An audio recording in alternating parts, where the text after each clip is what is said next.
এই যে নাও কোক খাও। না রে আমি কোক খাই না। কে চাচি তুমি কোক খাও না কে? কোক খাওয়া হারাম।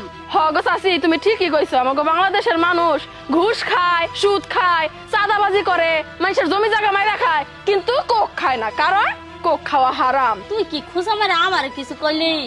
না চাচি তোমারে কমুকে, তোমার এই সব কথা কর সাহস আমার আছে। যাই হোক চাচি একটা কথা জিগাই। কি জিগাবি জিগা। এই যে কোরবানির ঈদ যে গেল, তুমি কি কোরবানি দিছিলা গো? আর কুরবানিটা দিমু কেমনে ক? জায়গায় জায়গায় মানুষের কাছে টেহা পড়ে রইছে, লাভ দিব তো দূরের কথা, আসলেরই কোনো খবর নাই। ও আচ্ছা বুঝছি। তবে চাচি আইছিলাম তোমার কাছে একটা দরকার এই গো। কি দরকার ক?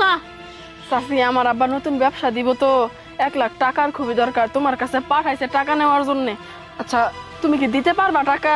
আর যদি দেও তাহলে কয় টাকা করে লাভ নিবা কও, তাহলে নিমু 1 লাখ টাকা। কত আবার? 1050 টাকা। হ্যাঁ এত টাকা কেমনে কি? কে রে চুপ করে আসছস কে? নিলে কোন, না নিলে আমি যামুগা, নামাজ পড়া লাগবো, রান্না বহাইছি। ইয়ে চাচি তুমি আবার নামাজও পড়ো?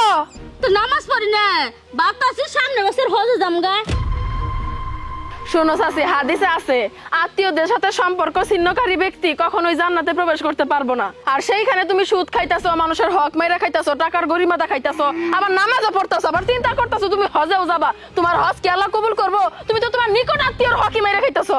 এই কোন নিকট আত্মীয়র হক মাইরা খাইছি রে? কে?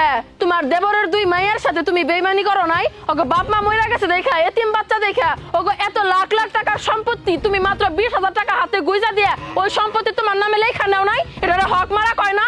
এরকম ব্যক্তি যদি হজে যায়, আল্লাহ কি তার হজ কবুল করবো, তার নামাজ কবুল করবো? সুদ খাও কি ভালো?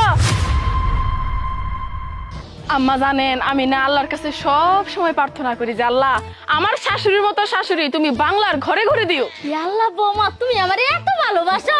না না মা, প্রসঙ্গটা তো এখানে ভালোবাসার না, বাস খালি আমি একা খামুকে, সবাই খাই দেবো।